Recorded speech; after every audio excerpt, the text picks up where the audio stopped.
Pemirsa, aksi kejar-kejaran terjadi antara polisi dengan pengedar sabu di kota Medan, Sumatera Utara. Para pengedar panik berhamburan hingga nekat menceburkan diri ke sungai demi menghindari kejaran polisi.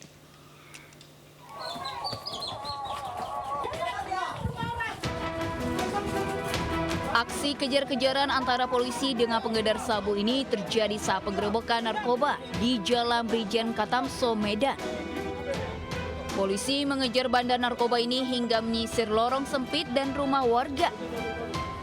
Dari tangan pelaku, polisi menyita beberapa paket kecil berisi sabu hingga ekstasi. Ada pula bandar yang nekat ceburkan diri ke sungai demi menghindari kejaran polisi. Namun usahanya sia-sia karena polisi berhasil meringkusnya. Penggerebekan ini berawal dari adanya informasi warga yang resah dengan aktivitas jual beli narkoba di kawasan ini. Dari penggerebekan, 2 pelaku ditangkap beserta sejumlah barang bukti. Bandar yang merupakan PO yang memang dalam penyelidikan kita yang bersangkutan ini sudah lama melakukan kegiatan menjual narkoba di daerah ini. Sementara polisi kini tengah memburu pemasok narkoba yang identitasnya sudah diketahui. Dari Medan, Sumatera Utara, Adi Palapa Harahap, iNews melaporkan. Pemirsa, polisi meringkus pasangan suami istri dan adik pelaku pemalsuan voucher sembako gratis Koperasi Karyawan Rumah Sakit Islam Jakarta. Ya, petugas menyita barang bukti ratusan paket sembako hasil kejahatan, stempel dan ratusan lembar voucher sembako palsu.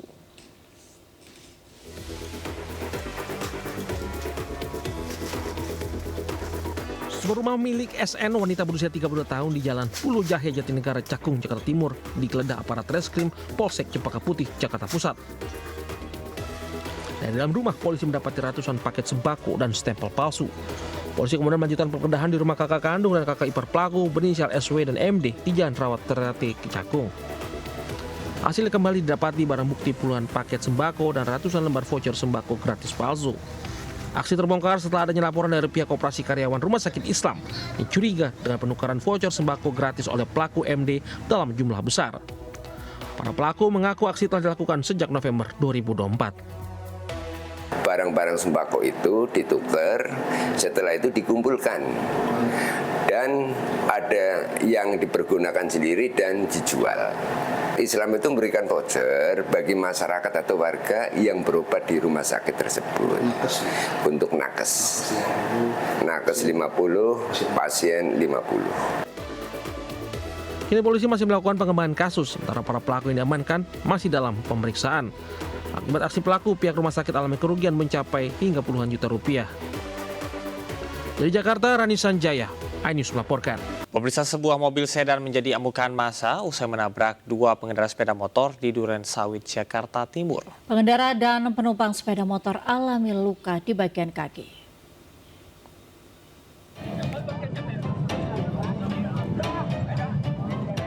Mobil sedan ini ringsek diamuk massa di Jalan Raya Kalimalang, Duren Sawit, Jakarta Timur. Kaca mobil bagian depan, samping, dan belakang pecah. Beruntung 3 orang penumpang mobil berhasil diselamatkan warga. Menurut warga, aksi pengerusakan mobil dipicu karena sang pengemudi kabur usai menabrak pengendara sepeda motor. Sebelumnya, mobil melaju dari arah Kokas menabrak pengendara motor namun kabur hingga dikejar sejumlah warga. Setiba di Jalan Raya Kalimalang, mobil kembali menabrak sepeda motor hingga penumpangnya mengalami luka pada bagian kaki. Emosi, mobil pun menjadi sasaran amukan warga.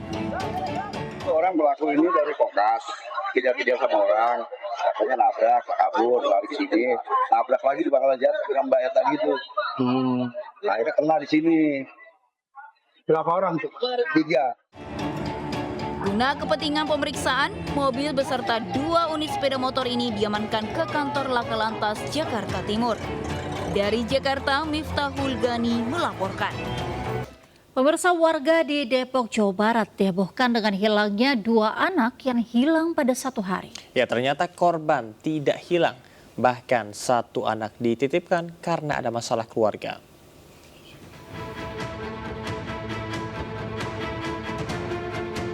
Kami mohon maaf atas kegaduhan. Surat terjadi yang merasakan pihak sekolah, orang tua, murid, dan masyarakat. Bahwa kasus hilangnya adalah bukanlah kasus penculikan, melainkan masalah internal keluarga kami. Bahwa adalah sangat merindukan papahnya agar papahnya segera pulang untuk menemui Adila. Ibu korban meminta maaf pada semua warga Depok. Kasus hilangnya anak di Cinere dan Krukut, Limo Depok ternyata hanyalah tipu-tipu yang melibatkan orang tua korban. Kedua anak hilang secara terpisah. Anak yang di Limo hilang saat di rumahnya, sementara anak yang di Cinere hilang setelah anak pulang sekolah.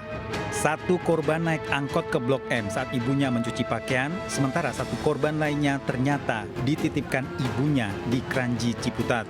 Kedua korban memiliki masalah keluarga. Kamu pura-pura hilang aja, mungkin nanti orang tuanya, bapaknya bisa mengetahui dan datang gitu. Jadi itu hanya apa ya? Rekayasa saja. Sebaiknya jika bermasalah dengan keluarga, diselesaikan dengan baik tanpa merekayasa, apalagi sampai menghebohkan warga. Dari Depok, Jawa Barat, Yung Rizky iNews melaporkan. Pemirsa, JPO atau Jembatan Penyeberangan Orang di Parcakung, Jakarta Timur ditutup. Hal ini merupakan buntut kasus JPO yang rusak dan membahayakan masyarakat karena tidak ada besi penyangga atau pagar. Pemirsa, Jembatan Penyeberangan Orang atau JPO di Parcakung, Jakarta Timur kini telah ditutup oleh pihak petugas Satpol PP Jakarta Timur sejak kemarin, yang mana ini ditutup dengan garis dan juga terpal ya, dan sehingga ini masyarakat tidak bisa naik ke atas JPO. Hal ini merupakan buntut kasus akibat viralnya JPO, Jembatan Penyeberangan Orang di Parcakung ini yang viral di media sosial dikarenakan kondisi dari jembatannya yang kotor, rusak, dan membahayakan dari masyarakat. Dikarenakan memang tidak ada penyangga besi ataupun pagar begitu ya untuk masyarakat, sehingga dinilai membahayakan. Akhirnya pihak dari petugas menutup JPO ini, dan sebagai solusinya begitu ya, masyarakat yang memang ingin menyeberang haruslah menyeberang di bawah JPO, menunggu lalu lalang mobil lewat. Dan kedepannya ini pihak dari petugas Satpol PP dan juga gabungan tentunya ini akan berkoordinasi dengan pihak terkait dalam penanganan JPO Cakung ini. Dari Jakarta, Dilabi Aulia, JMJ News melaporkan. Pemirsa, polisi terus mendalami keterangan tersangka Fahri Albar terkait kasus penyalahgunaan narkotika yang menjerat dirinya. Pendalaman untuk memburu pemasok narkoba putra musisi Ahmad Albar tersebut.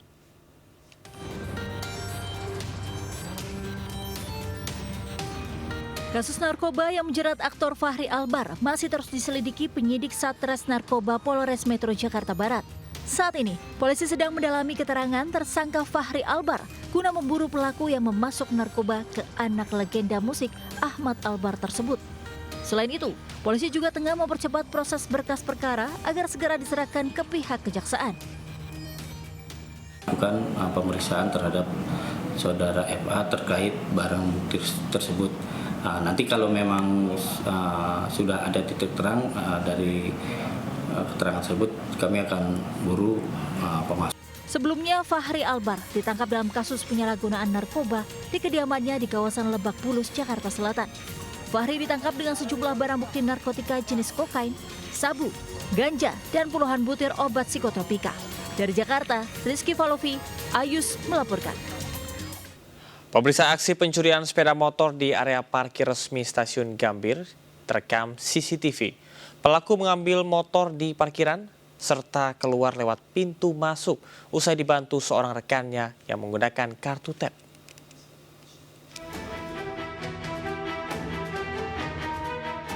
Tidak ada gerak-gerik mencurigakan dari gambar rekaman CCTV ini, di mana seorang pengendara motor terlihat akan memasuki area parkir melewati pintu masuk stasiun. Namun rupanya itu hanya akal-akalannya saja untuk membantu rekannya keluar dengan menggasak motor curian. Ketika pelaku mengetep portal masuk dengan menggunakan kartu uang elektronik, pelaku utama yang telah bersiap untuk kabur langsung keluar saat portal terangkat. Keduanya pun berhasil kabur sambil membawa sepeda motor curian. terhilang, dan sebagai pengelola parkir di stasiun Gambir, kita langsung bertemu dengan pelapor dan kita bertanggung jawab. Selain meminta maaf dan telah memproses kejadian tersebut, KAI Servis juga akan mengganti sepeda motor milik korban. Kini KAI juga melakukan evaluasi dengan mensiagakan petugas di pintu masuk area parkir selama 24 jam.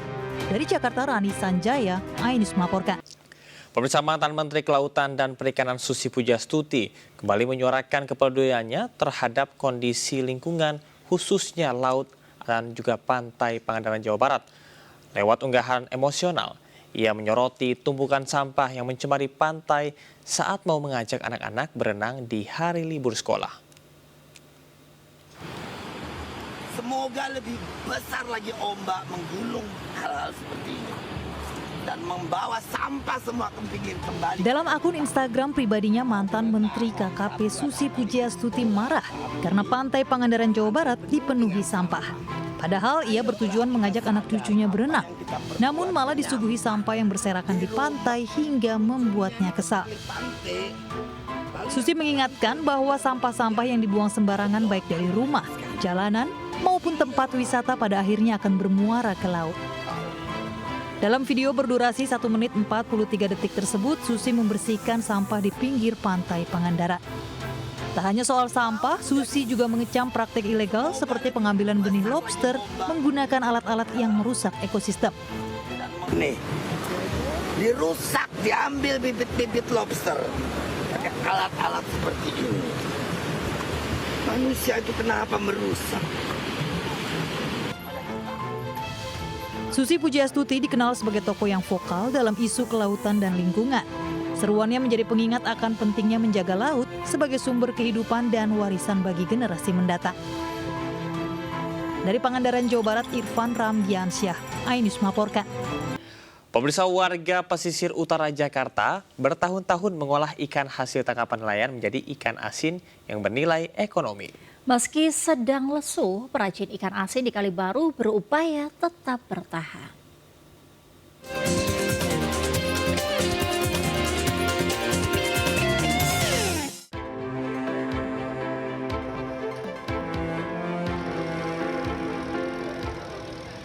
Di pesisir utara Jakarta, sebagian besar kehidupan warga bergantung pada hasil laut. Saat pagi hari, para nelayan kembali ke daratan mengantarkan ikan hasil tangkapan mereka ke produsen ikan asin. Adalah Syahrul Irianto, 30 tahun, meneruskan usaha ikan asin orang tuanya di Kali Baru, Cilincing sejak 2019. Bersama istri dan kerabatnya, Syahrul mengolah 5 kuintal ikan teri asin per hari. Proses pengolahan ikan asin masih tradisional. Setelah dipilah dan dibersihkan, ikan teri segar direbus dengan air garam selama 5 menit. Selanjutnya, ikan teri dijemur selama 3 jam. Proses penjemuran ikan mengandalkan sinar matahari. Tak mudah bagi Syahrul geluti bisnis ikan asin, apalagi 2 tahun terakhir alami lesu karena daya beli menurun. Namun dengan dana segar pinjaman KUR BRI, usahanya tetap bertahan. Kurangan modal kali, biasa usaha lagi turun, terus kepikiran ajuin pinjaman ke BRI. Pertama kita dapat 70 juta, top up lagi sekarang naik sampai 100 juta. Sangat membantu Mbak, apalagi bunganya juga terjangkau kan. Di Tanjung Priok, BRI memiliki 17 unit, 1.325 nasabah penerima KUR. Dengan total dana yang disalurkan lebih dari 48 miliar rupiah. Bantuan tadi bisa bentuk pendampingan, edukasi simpanan dan pinjaman, tambahan modal kerja juga bisa, termasuk penjemputan dana hasil jualannya. Harapannya nasabah tersebut tidak hanya seperti ini, tapi kedepannya lebih besar lagi. Harapannya menjadi klaster UMKM binaan BRI, usaha ikan asin Syahrul terus berkembang dan mampu menghidupi ekonomi keluarga. Dari Jakarta, Steviadi Sirait, Leman melaporkan. Pemirsa, founder and chairwoman of Miss Indonesia Organization Liliana Tanu Sudibyo menghadiri press conference Miss Indonesia Goes to Miss World 2025 di Gedung Ayus Tower, Kebonsiri, Jakarta Pusat. Pada ajang Miss World 2025 yang akan digelar di Telangana, India, Miss Indonesia 2024 Monica Kezia Sembiring akan berkompetisi serta mengenalkan budaya Indonesia. Kontes kecantikan dunia Miss World ke-72 pada tahun 2025 akan digelar di Telangana, India pada 31 Mei 2025 mendatang. Miss Indonesia 2024, Monica Kezia Sembiring akan berangkat menuju India mewakili Indonesia berkompetisi dengan 120 negara lainnya. Dalam press conference Miss Indonesia Goes to Miss World 2025 di Gedung Ayus Tower, Kebonsiri, Jakarta, Founder and Chairwoman of Miss Indonesia Organization yang juga Executive Chairwoman MNC Group, Liliana Tanu Sudibyo, menaruh harapan agar Monica mampu meraih hasil maksimal dan mengharumkan nama Indonesia. Jadi nanti dia akan berangkat di tanggal 6 Mei ini, jadi sudah hampir 11 bulan lebih. Persiapannya sangat luar biasa dan menurut saya itu sangat baik udah untuk dia layak untuk maju ke Miss World. Seorang Miss World itu harus pintar, harus bisa berbicara depan umum, harus juga cantik, harus juga bisa catwalk, harus bisa bermain musik atau apapun itu talentanya. Intinya Miss World itu they're looking for the whole package. Dan selama 11 bulan saya memastikan semua pelajaran yang diberikan kepada saya pelajari, saya resapi. Dalam ajang internasional tersebut, Monica juga akan mempresentasikan kebudayaan khas Indonesia, yakni tarian tradisional khas Sumatera Utara dan mengenakan busana daerah karya desainer tanah air, serta menunjukkan talentanya dalam memainkan alat musik piano. Di Miss World 2025, Monica Kezia juga akan mengangkat isu soal air bersih melalui Project Beauty with a Purpose yang akan dibawakan dengan kepedulian sosialnya selama 8 bulan di Kampung Ciseke, Kabupaten Serang, Banten, bertajuk Pipeline for the Lifeline. Tim Liputan iNews melaporkan. Pemirsa, Lebaran Betawi kembali digelar di Monas, Jakarta dengan serangkaian kegiatan meriah disambut antusias warga. Ya, acara bertabur aneka atraksi seni dan budaya ini termasuk makanan khas Betawi.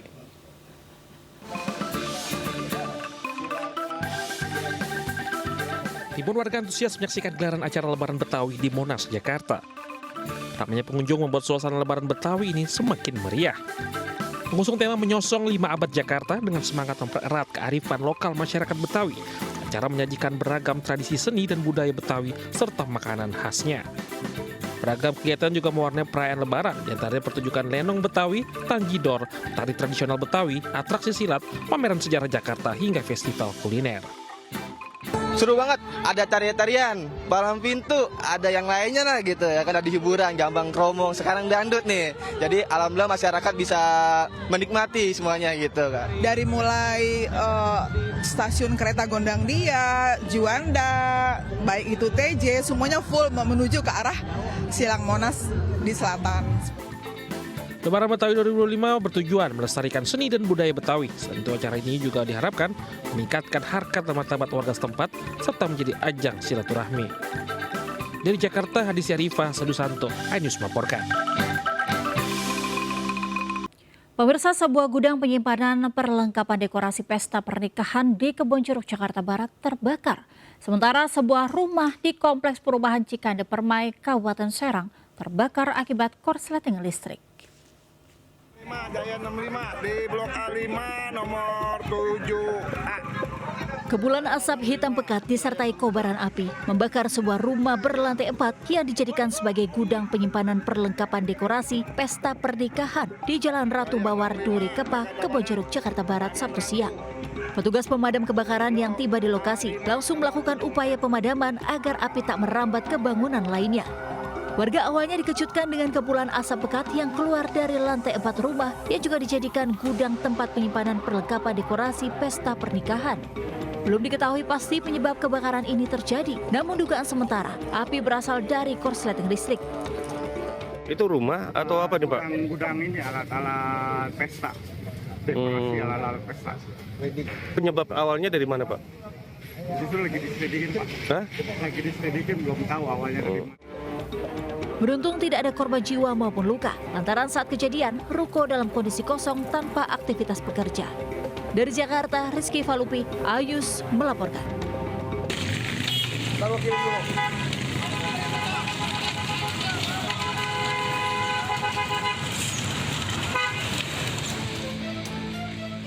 Kobaran api yang melalap sebuah rumah warga membuat panik warga Kompleks Perumahan Cikande Permai, Kabupaten Serang, Banten, Sabtu siang. Warga langsung berupaya memadamkan api dengan peralatan seadanya. Api dengan cepat merambat ke seluruh isi rumah. Diduga api muncul akibat korsleting arus pendek listrik pada colokan kabel stop kontak di bagian belakang lemari. Percikan api kemudian menyambar lemari dan merembet ke perabotan lain. Warga berupaya menyelamatkan anak pemilik rumah yang sedang tidur. Beruntung sang anak berhasil menyelamatkan diri dari kobaran api. Loncat dari jendela loncat lagi ke pagar. Dari gemboknya ada di ruang tamu, kuncinya. Oh, kunci rumah itu? Kunci gemboknya ada di ruang tamu, jadi dia loncat. Kalau api awalnya dari ruang tengah nih, Pak. Apa itu dugaannya, Pak? Korsleting listrik. Api dapat dipadamkan dengan mengerahkan 2 mobil damkar Kabupaten Serang, sementara harta benda korban hangus terbakar. Dari Serang, Banten, Mahesa Apriyadi, Ayus melaporkan. Kemunculan sejumlah titik kolam lumpur panas di area perkebunan warga desa Roburan Dolok, Mandeling Natal, Sumatera Utara menghebohkan warga setempat. Warga menduga kolam lumpur yang muncul tiba-tiba sebagai akibat dari dampak pengeboran sumur panas bumi oleh perusahaan geotermal PT SMGP.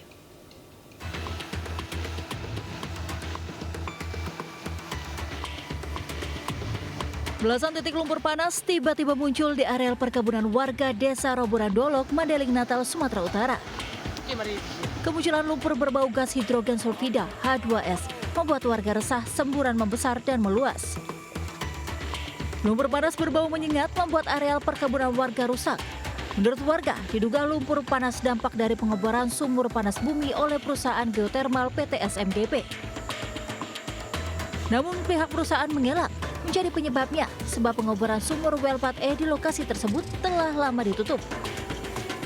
Kemunculan kolam lumpur panas di lokasi perkebunan warga disebut manifestasi permukaan dan akan berhenti sendiri menyesuaikan kemampuan tekanan di dasar bumi. Pertanian nggak bisa lagi ditanami, banyak parit yang mati. Ada di sana juga titik di persawahan masyarakat. Yang paling parah, Pak, ini air itu. Mencemari air. Berapa desa itu, Pak? Air bersih mencemari air yang mengaliri 4 desa. Artinya apa? Dia tidak connect dengan reservoir panas bumi yang kemungkinan kita pikir ada di wilayah Roburan. Kemudian kita flow nggak bisa, dan dari tahun 2017 ya posisinya sumur itu hanya shut-in atau ditutup. Meski sudah ditinjau bersama pihak terkait, pihak perusahaan akan kembali melakukan pengecekan bersama Kementerian SDM untuk memastikan keamanan warga. Dari Madinah, Sumatera Utara, Ahmad Hussein Lubis, Ayus melaporkan.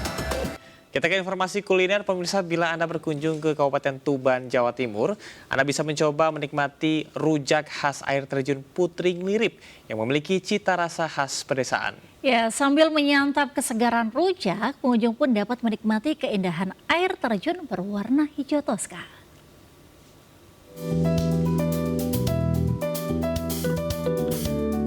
Menikmati rujak sambil melihat keindahan air terjun mungkin hanya terjadi di Kabupaten Tuban, Jawa Timur. Tepatnya di Desa Mulyo Agung, Kecamatan Singgahan, sisi selatan dari pusat kota Tuban. Di lokasi ini terdapat wisata air terjun yang indah dengan air berwarna hijau toska. Tidak hanya itu saja, di lokasi ini juga terdapat makanan khas Desa Mulyo Agung, yaitu rujak petis yang memiliki cita rasa berbeda dari rujak lainnya. Di lokasi wisata air terjun Putring Lirip ini, banyak warung-warung menjajakan kuliner rujak petis khas desa ini. Rujak petis sendiri terdiri dari berbagai bahan buah-buahan segar, petis udang atau ikan, sayuran hijau, hingga bumbu kacang. Yang membedakan dari rujak lainnya, selain cita rasa khas, kita juga bisa merasakan sensasi makan rujak petis dengan spot menghadap bawah air terjun Putring Lirip yang mempesona. Dari Surabaya. Kesini sama siapa? Sama teman aja. Kesini udah berapa kali ini? Satu kali ini. Ini tadi makan rujak apa enggak? Rujak buah. Rujak buah. Rasanya gimana? Enak. Sambil menikmati air terjun ini ya? Iya. Air terjunnya gimana, Mbak? Bagus sekali pemandangannya. Kuliner itu karena khasnya yang Lirip itu rujak ya, jadi hampir seluruh warung yang ada di sini keseluruhan itu pasti ada rujaknya. Jadi ada ya makanan khasnya rujak lah sebenarnya. Tergantung pilihan sih, di situ ada rujak buah, ada rujak kacang, ada rujak petis, ada rujak macam-macam, tapi khas. Jadi beda dengan yang Perpaduan keindahan alam dan kuliner khas pedesaan ini membuat lokasi wisata air terjun Putring Lirip menjadi salah satu destinasi wisata yang wajib dikunjungi saat musim liburan. Dari Tuban, Jawa Timur, Pipik Wibawanto, iNews melaporkan.